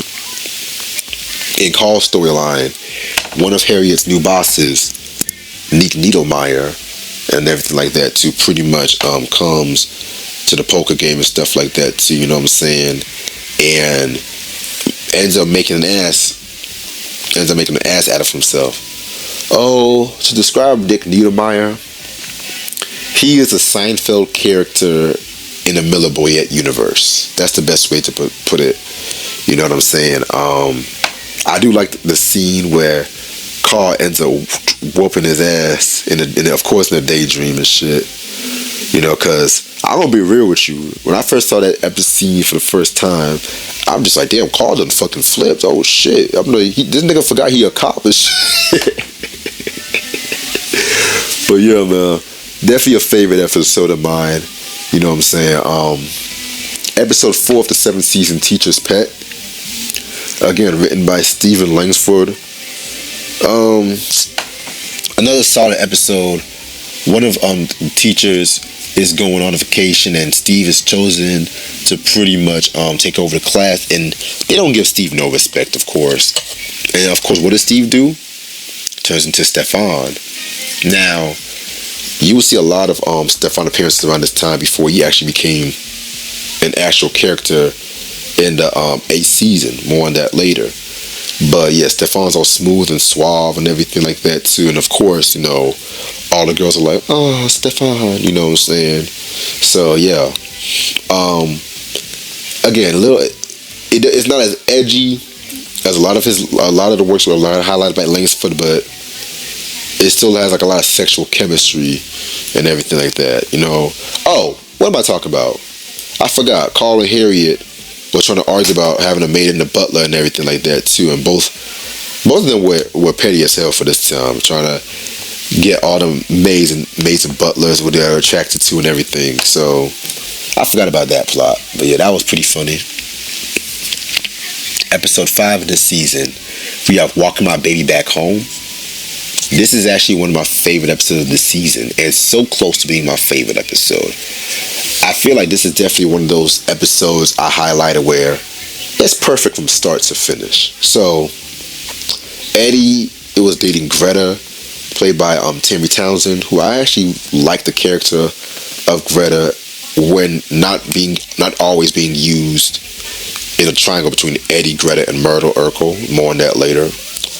But well, she's a character on her own, because I do like her grounding Eddie and everything like that too, you know what I'm saying? And Eddie was late bringing her back home from a curfew because they were seeing Ziggy Marley and everything like that too, you know what I'm saying? Who actually ends up making a guest appearance in this episode. And her father's like, you don't want to see Eddie no more. So what does Eddie do? He actually hires Steve to be a decoy date. Now, as far as originality goes, this is definitely an original way for Eddie and Steve to go into some schemes with one another. So I definitely like the originality in this, the originality here. You know what I'm saying? And it actually showed Eddie some development too when we get to the scene where he actually confronts Greta's father. Now the subplot with Eddie, not Eddie, but Carl and Mother Winslow, while it was okay, I felt like it was pretty much out of character for Mother Winslow to not to be kind of worried about taxes and finances and everything like that too. You know what I'm saying? So again, that's what probably took a few points away. You know. Now speaking of Myrtle Urkel, episode 6 we have She's Back. Now this is the episode where Myrtle appears again because she also know Myrtle actually made an initial appearance on the second season episode. A controversial episode if you guys want to know the backstory, because originally Jaleel White did not want to play the character again because the adults got so upset by a little black boy dressing up in drag. But by this point Jaleel White was pretty much bored with playing Urkel, which he said that plenty of times. He said that plenty of times throughout this part, and so he was interested in playing different characters again, which we also have the Transformation Chamber, which also appeared, I think, in the late 6th season, which, that damn Transformation Chamber, that's all I'm going to say. But Myrtle Urkel, I do feel like this is the best appearance because of the freshness of her and everything like that too, and then the scene where she's trying to actually get under the skin of Greta because you know she has a crush on Eddie. I do give this for the physical comedy of it, you know what I'm saying? But yeah, again, I don't care too much for the Carl and Harriet plot. You know what I'm saying? Episode 10 of the 7th season, Best Years of Our Lives. Again, Sarah Vin Lee and Vita Spears, who definitely succeeded when it came to writing for the teenagers and everything, which would be an influence when they do their show Moesha in the next year and stuff like that too, you know what I'm saying? So this is a solid episode where Steve wants to do a float and he tries to get the high school gang to do it with them. I do feel like it's a solid episode, and I do like the message about, you know, you only live once and everything. I know this is the last years of high school because when we go to college, you might not see each other again. But in a sitcom, literally everybody goes to the same school and everything like that too. So I do like the plot of this episode and everything. And I do think this is actually one of the first episodes I actually watched. So yeah. Episode 18, we have My Big Brother. So this is another solid but essential episode. This is the first appearance of 3J, played by Orlando Jones and everything like that too. You know what I'm saying? I do like this episode because, you know, Steve doing the whole Big Brother thing and stuff like that. You know what I'm saying? And what I liked about this episode was just the solid development, him trying to teach 3J how to read. Now, when it comes to the 3J character, and everything like that too, you know what I'm saying? I was not really a big fan. I do like Orlando Jones though, but if he's utilized right, I don't mind it. You know what I'm saying? So yeah. Episode 20, we have Twinkle Toes Faldo. Now, this season we already had a ballet episode when Eddie tries to learn ballet. And now you had Waldo trying to learn ballet to get better with basketball and everything like that too. I'm going to be real with you. The show was already in bad shape, but if you were doing plots that's within the same season and everything like that too, then yeah, we definitely in a bad zone. But I actually like the Laura plot a bit more. You know what I'm saying? So the thing with that plot was the fact that Carl was actually unable to pay the tuition to get Laura into Harvard and everything like that too. Laura overheard it and pretty much, you know, ends up crying, which Kelly Shine Williams, whenever she does some crying scenes, Lord have mercy, I feel like she's very underrated in that and stuff like that too, you know what I'm saying? But that's besides the point. And so she ends up telling her family that she's gonna stay in the city and everything like that too, you know what I'm saying? So yeah, I definitely feel like this episode is very great. I love this one, and it's a classic. I'm gonna be real with y'all. I done skipped an episode and everything like that too, and I'm already an hour and 30 in this fucking recording, which I'm gonna chop it up and everything, but I'm gonna go back because I skipped an episode, and I can't believe I skipped this one. Life in the Fast Lane. This is definitely one of my favorite episodes. So you would think it's gonna be one of those very special episodes where Laura takes some diet pills and everything like that too, but this episode was just chaos from front to back, especially with Steve not even 5 seconds in the episode already busting his ass, and Carl having backup furniture where Steve fucks that up. Then you had Laura pretty much having diet pills and everything like that too, and the diet pills pretty much really just fucked up Steve and stuff like that too, because he had a cold and Laura said he had some vitamin C or something, and so pretty much Steve took it, and Lord have mercy, Jaleel Wright was in frenzy mode, especially when he was with Carl putting up the shelves and everything, and he done fucked up like the shelves and how the shelves were laid up and stuff like that. Little trivia, when Steve was dancing, you can clearly see Reginald VelJohnson almost breaking character and everything like that too, you know what I'm saying? I mean, this one is definitely a rarity when it comes to the last 3 seasons, and honestly, I could have easily put this as my number 1, but the one episode later on pretty much stole the show for me. Also too, I do love the subtle jab at CBS and everything like that too, which the show would end up there, but that's another story for a different day. So yeah, I done forgot about that episode, y'all. I'm sorry about that. But yeah, moving on. Episode 21, we have Scammed. Now, this is another episode where I like the primary plot, but I love the subplot. Now, the primary plot, we have Eddie and Waldo being scammed and hustled when they go to this grown-up bar and everything like that too, and everything. You know, traditional Eddie getting himself mixed up in some weird hustling. How many times we had this storyline? But we also have the plot where we have Kelly Shaeen Williams. We have some of her funniest material on the show, putting a face mask, which is actually some glue that Steve had that was actually looked like milk. And so what ended up happening was that Myra pretty much put it on Laura's face. And what happened was the fact that Laura ended up getting stuck with it, you know what I'm saying? Kelly Shaeen Williams, Jaleel Wyatt, and Michelle Thomas all did their thing to it. I wish we got more slapsticky humor with Kelly, but I mean, she had a moments here and there, but I feel like this episode definitely stole the show. So I love this one. In the last episode this season, Dream Date, this is actually my favorite episode of the season. And an episode one would not expect. Steve and Laura actually going to prom together. So Laura's date, Curtis, ends up having to go see, I think, like a sick relative and everything like that too. You know what I'm saying? And then Myra ends up being sick. So Steve and Laura pretty much go to prom, and Laura pretty much wants Steve to turn into Stefan. However, Steve was like, no. He was like, I'm going to the prom.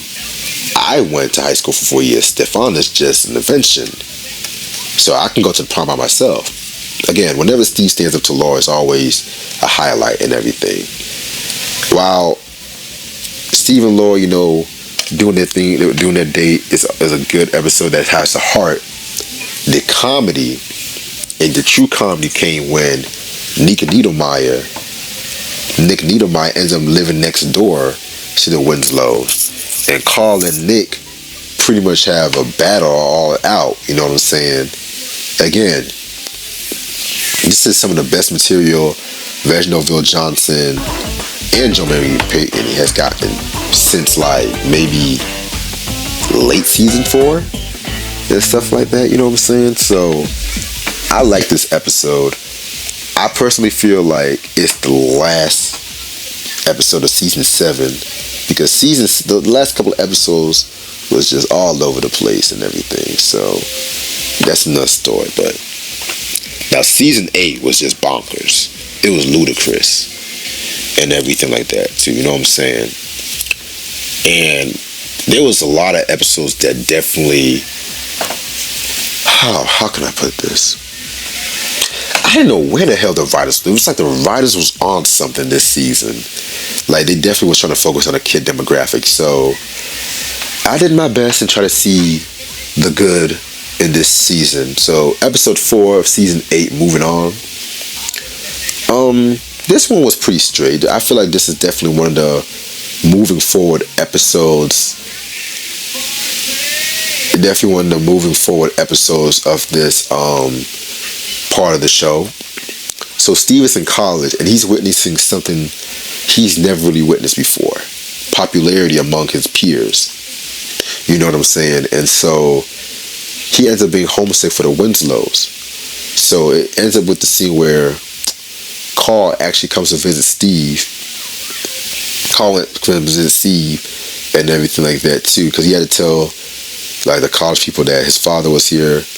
And again, it's one of the sweetest scenes. And again, I always like to make fun of these scenes, but I do feel like this one, the awns were pretty earned and everything. When Steve jumped on Carl and everything, you know what I'm saying? He loved him some big guy. Also with the subplot with Myra, Laura, and then trying to stay in the apartment with one another and stuff like that too. You know what I'm saying? Because you get a true understanding. You get a true understanding of Myra in this episode when she just wants to make some friends. You know what I'm saying? I mostly just put this there for the primary plot, surprisingly. So, but I do love the scene with Myra jogging and everything like that too. I feel like that was funny. Now, episode 5 of the season, 3J in the House. I debated, I don't know if I wanted to put this episode, but at the same time, I do feel like it's one of the best family-centered episodes of the show, and with a season with explosives and time traveling and pirate ships, a little softness won't hurt one bit. So pretty much with this episode, 3J runs away and everything like that, and all the family does their best to go find them and stuff like that too. And then you had Carl and Harriet wanting to adopt 3J and, you know, be his legal guardian and shit like that too. I mean, you already had a daughter, but okay, you know what I'm saying? I mean, this was pretty good episode and stuff like that too. And again, I really only put this episode here because I really wanted to show an episode where the family unit was actually being properly featured without none of that science fiction gimmicky nonsense. So yeah. Episode 6 of the season, Getting Buff. Wow. An Eddie and Greta plot that does not involve Myrtle? Pinch me, I must be dreaming. You know what I'm saying? So Stephen Langford returns in this episode, and of course you have a little sexual edge with this episode too, whereas Steve witnesses Greta being a new model and he tells Eddie, and Eddie does not like the fact that Greta's taking off her clothes in front of people. This is the kind of stuff I want to see from Eddie and Greta. Not no love triangle nonsense and everything like that. So this is the kind of storyline I like to see. I do like it. I don't love it. And like I said before, I'm a huge Tammy Townsend fan and stuff like that too. So this one's a solid episode. Episode 14, Revenge of the Nerd. Now this is definitely possibly my favorite episode of the season. But I'm debating if I want to put this as the funniest, because there's another episode I want to highlight that's pretty funny. But so once again, Steve carries this episode like he was carrying the show at this point, and he ends up meeting one of he ends up meeting a girl that Laura was trying to get in a sorority with and stuff like that too. And she is played by Sanaa Lathan. This is pretty much one of her first roles and everything like that too, you know what I'm saying? Very great episode because the girl ends up wanting to use Steve. And everything like that too for her own selfish gain. And she doesn't want to use him just to use him for the fact that he's a nerd, because they were having like a geek party and stuff like that too, you know what I'm saying? And with that being said, it got to the point where Laura was even disgusted and she stood up for Steve and everything like that too. And this time Steve had to tell people like, look, I may be a geek, but I'm proud of who I am. And he ends up doing one of those Steve Urkel things where pretty much he stood his ground. Also with this episode, we have Carl and Nick Niedermeyer actually bonding because of the fact that Harriet feels like Carl's setting the bad example for Richie and 3J and everything like that too. But as much as I like the Nick Niedermeyer storyline and everything like that too, when it's done right, I don't want to see these motherfuckers bond and shit, you know what I'm saying? But that's besides the point. It's like they didn't know what to do with those characters to begin with, so yeah. Episode 15 of the 8th season is Love Triangle. Now, this is probably the funniest episode and everything like that. And it's surprising because it's one of those motherfucking relationship-driven episodes. So, Maxine ends up dating Curtis and everything, because by this point, Laura was dating Stefan, because Stefan was a real person now and everything like that too, you know what I'm saying? Season 8, y'all. And pretty much, you know, we end up having probably my favorite food fight in the show, where it ends up starting with Laura and Maxine, but then it turns to Laura, Maxine, and Steve, and then it turns to Steve versus Laura and Maxine, but ends up hitting Eddie. Eddie hit Steve. Steve done had enough, and Carl got into it. Everybody was just going in. Now, if this scene alone does not make you laugh, then I don't know what does, because I'm going to be keeping a buck with you guys. This scene alone was what really made the inclusion on the list. Now, granted, I did like the subplot where Carl was upset with Mama Winslow, and one of her last appearances on the show, was upset with Mama Winslow for the way how she bends the rules for Richie and 3J when they're babysitting, and we have one of those family moments and dynamics and stuff like that too, which a Carl and Estelle Winslow dynamic like this was largely missing from this point. You know what I'm saying? So yeah, very funny episode. And the last episode of this season I want to highlight is Odd Man In. So with this episode, we pretty much have one of those traditional episodes where it's like two plots with the same theme to it, you know what I'm saying? Kind of like the third season's Test of Friendship. So pretty much Harriet is invited by Carl to go on a poker night, and she ends up winning, and Carl, being his chauvinistic way, pretty much declines, you know, being a dick and stuff like that too. And then you had Eddie wanted to do some shit and get Steve to work his job for him. Mind you, Eddie got Steve to do some shit, and pretty much Steve done made an ass, done fucked a lot of shit up, and got Eddie to lose his job and everything. And Eddie's not appreciative of Steve, talking about, I don't want to be your friend no more. Laura again stands to Steve, talking about, and we're getting at this point where I feel like Laura was speaking for everybody, how you got Steve Urkel to do something like this. Like, how many times have Eddie done this at this point of the show? Do I feel like the plots were tiresome? Yep. But at the same time too, I do personally feel that it is vintage Family Matters, especially in an outlandish season like this. And now we're finally in the ninth season. And I was surprised I found as many episodes I liked from this season, believe it or not. You know what I'm saying? But a lot of these I'm going to go A lot of these I'm gonna go really fast with these because there's not really that much I can actually highlight a lot with this season, and I'm so close to doing this video for about 2 hours and shit. So yeah, episode 1 of the 9th season is out with the old. So this is a passable episode for the season and everything like that too. Steve wants to give himself a new look and shit, you know what I'm saying? And again, Stefan was a full-fledged out character by this point, and it got to the point where there was actually a dating auction, because you know a lot of the shows in the 80s and 90s love a good episode with a dating auction, and no one bids for Steve, which ends up having Laura bid for Steve and stuff like that. Meanwhile, you have Carl getting upset with Harriet because she's making more money after promotion and stuff like that too. Mind you, this is the last season. Not only was it the last season, but we have a lot more Jo Marie painting scenes and plots I'm going to highlight before she leaves the show, which in my opinion, that was just the final blow.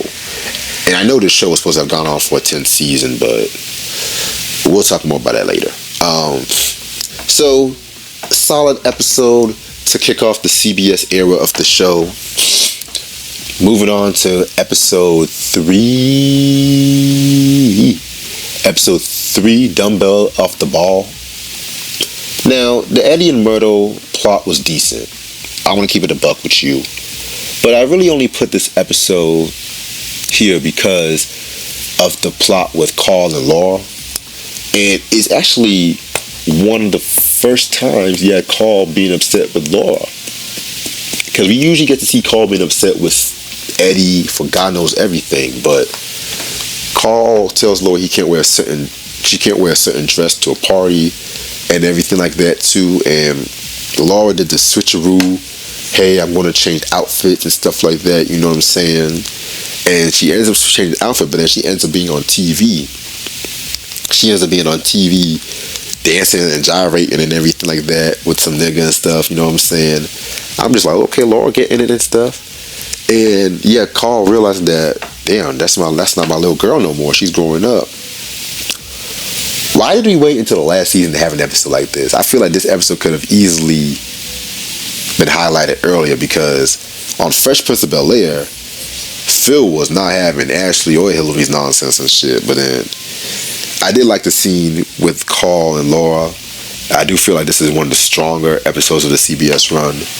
You know what I'm saying? Moving on to the fifth episode of this season.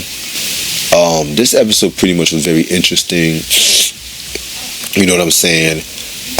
What I liked about this episode was because you had Eddie and Laura going at it with one another, pranking on one another. Again, reusing an idea with the episode with Myrtle and everything like that too, when they're pulling out pranks. By this point, how old are y'all motherfuckers? But anyway, and you have pretty much Laura tricking Steve into getting all of Eddie's ex-girlfriends in the same place and everything like that too. You know what I'm saying?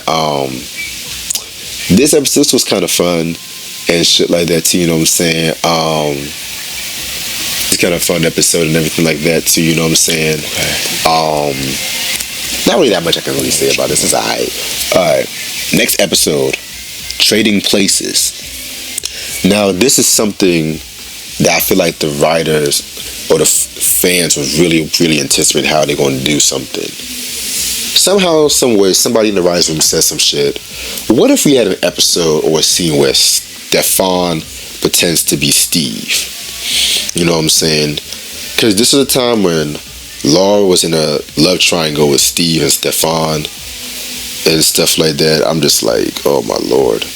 You know what I'm saying? Because somehow, some way with the CBS and shit like that too, they wanted an emphasis on Steve and Laura being together. They wanted to abandon the Steve and Myra relationship. Also at that time, Michelle Thomas was sick. It was sick as she was and stuff like that too, so that also played a part in it. You know what I'm saying? So Stefan tries to pretend to be Steve to find out the true feelings and everything like that too. You know what I'm saying? And Steve pretends to be Stefan and stuff like that too.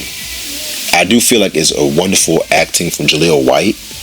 You know what I'm saying? It definitely shows how many characters he was playing, because at this point he was playing hella characters at this point and everything. So this is a decent episode and stuff. You know what I'm saying? I feel like it's a treat for Jaleel White fans. Episode 9 of the season, The Pain and Harassment. Now, this episode, man. This episode right here, a plot that is solely about Harriet in Jo Marie Payton's last season. So this episode, I have a love-hate relationship with this episode. You know what I'm saying? So Harriet is dealing with a boss that's pretty much has a kick-in of insulting his employees and peers and everything. And the boss is played by Mark Lynn Baker. Yes. Larry from Perfect Strangers. And I think to myself, why was there never a fucking Perfect Strangers crossover? Can you imagine Balky and Urkel in the same fucking scene? Like, and I think at this point, since Family Matters was now on CBS and Perfect Strangers already ending in 1997, because 1993, because this episode aired 4 years after. I don't know how they would have gone without, and I would not want any of those new writers to come apart with that shit, you know what I'm saying, because they might not know the character. But I do feel like it's a wasted opportunity and everything like that too, you know what I'm saying, because even though it's nice seeing Jo Marie and Mark Lynn still, in the scene together and stuff like that too, you know what I'm saying, it's kind of bittersweet, because this is probably the last great moment Jo Marie had. And she was promoted to VP and head of sales and jobs and stuff. Now the subplot I also enjoyed was Steve having a chance to make a half-court shot. Well, I'm surprised that's not an episode on its own. You know what I'm saying? Because these writers will have Steve do anything on this. Alright. Episode 11 of the 9th season, we have Deck the Malls. The best Christmas episode of the show, and also my favorite episode of the season. So this is definitely another one of those Family Matters episodes that definitely has a vintage feeling to it. You know what I'm saying? They all having jobs in the malls because they want to do something. You know what I'm saying? Calls the department store Santa, Lars and Elf Steve is wrapping gifts. You know what I'm saying? So we got the comedy and everything. Good. Now here comes the heart. Richie, who magically appears, I guess he was in the same place with Judy and stuff like that. Because when 3J happened, when 3J came on the board and stuff like that, you know what I'm saying, he was there on occasion and stuff like that, but you can see him slowly phasing out as well too. So 3J is disappointed at the fact that Aunt Rachel can't make it for Christmas. But then the next morning, which is the real reason why I put this episode on the list, we have everybody in the family, celebrating Christmas. But I mean everybody. We had Estelle Winslow coming, Richie, Rachel actually appears because that was Eddie's Christmas present for Richie. And of course, we have Jo Marie Payton. And I'm going to be real with you. I get kind of emotional watching this because this is really the last time, minus Judy, the whole family was on scene with one another. And it definitely felt like a vintage Christmas episode. It definitely felt like a vintage Christmas episode and everything like that too. You know what I'm saying? So as far as classics go, this is definitely one of probably the last classic episode of the show. Episode 13, Breaking Up is Hard to Do. We're getting to the point of the series where the show is taking a more romantic turn, where we have love triangles, we have situations where the character was thinking about making future decisions with them, future changes with their lives and everything like that too. You know what I'm saying? Now, Steve decides to end his relationship with Myra and everything. And at this point, the way how they're doing Myra's character, making him more crazier and broader than usual. Yes, it's fun with Michelle Thomas doing what she's doing, but I don't really feel like she was given some of the best material in the CBS era, in my opinion, because they were trying to hype up the Steve and Laura aspect. But the real reason why I put this episode on here was because we have the new development with Eddie, who actually wants to be a cop after failing his report card and everything like that too. Well, not failing because he didn't really do as good, and Carl just does not understand like how he doesn't have that much potential and everything like that too. And Eddie thought about it. He's talking about he wants to be a cop. Now, if you guys remember back in season 2, Eddie was thinking about his career and everything like that too. You know what I'm saying? And all throughout that season, we have people saying, "Oh, you're so much like Carl," and everything like that too. And it's always interesting when we see the small glimpses of the vintage Family Matters, especially in an era when it was so outlandish. And to be fair, the CBS era definitely did try to do their thing with grounding, bringing some of that grounding back from Family Matters, especially with season 7, 8, and maybe even to an extent season 6 too. Because, you know, with CBS having like a lesser budget, there wasn't really a lot of like high concept episodes, and with Jaleel Wright not really want to do a lot of the physical scenes too. So I do like this episode. I do like the development we have here too. Episode 14, Crazy for You. So this is the episode where we have Judy Ann Elder, who was known as Gina's mom at that time. She was also in a lot of shit too, you know what I'm saying? Pretty much, you know, being the new Harriet. Now, I'm gonna be real with you. There was a scene where, you know, Myra and Steve are Myra trying to get revenge on Laura by her teaming up with Stefan, of all people, to break them up. And Myra's having like this little accordion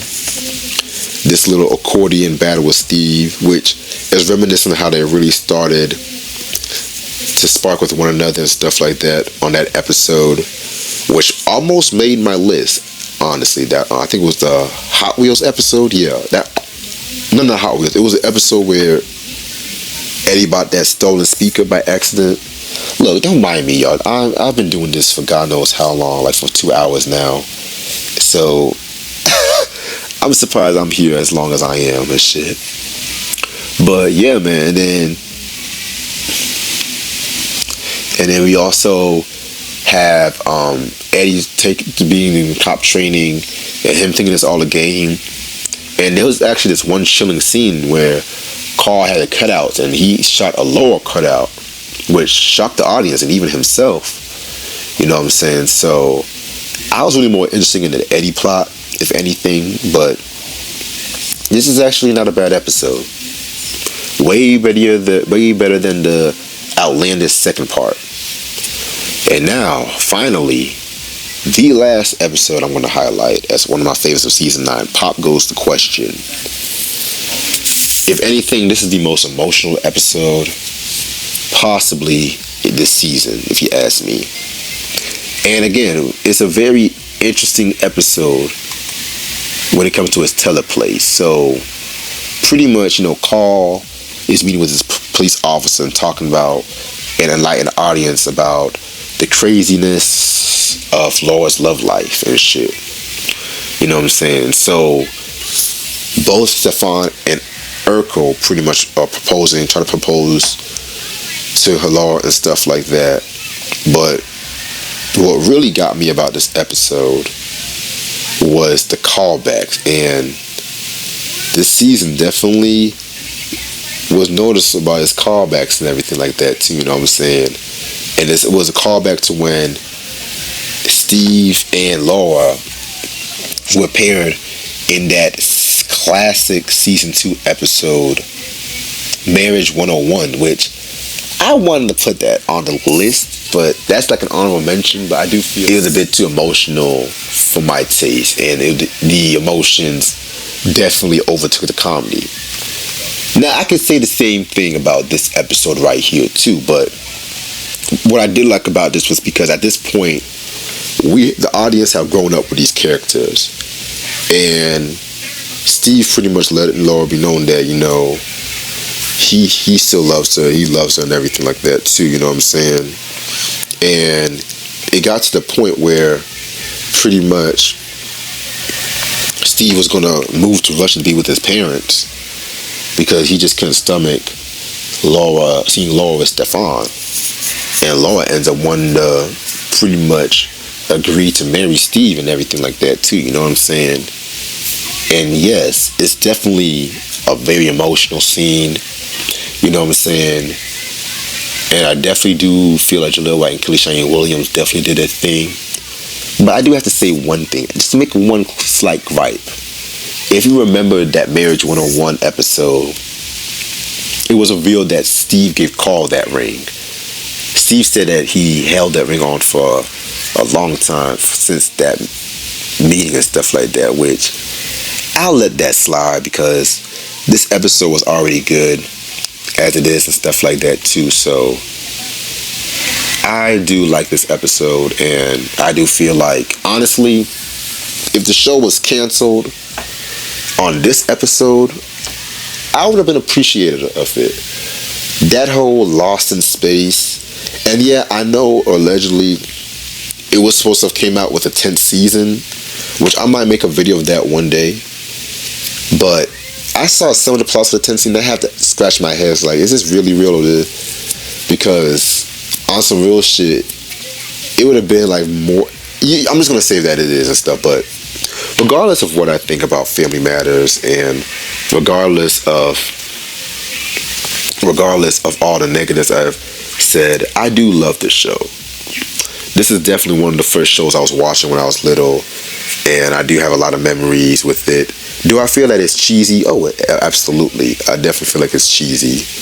But at the same time, too, I do feel like it's a lot of fun. And when it comes to, like, the black sitcoms like of the 90s, like Fresh Prince, The Martin, The Living Singles, I do feel like this show is definitely a good synthesis when it comes to that whole era, especially when we have, like, the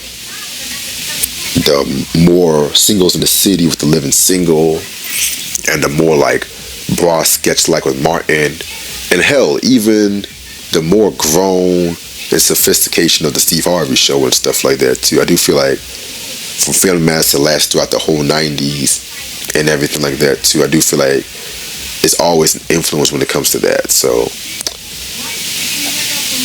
I definitely am going to do a shorter sitcom next time, because this whole 9 seasons, yeah, I'm gonna definitely do something like 5 seasons or less next time or some shit. But thank y'all so much for watching. Hope y'all be safe. Peace.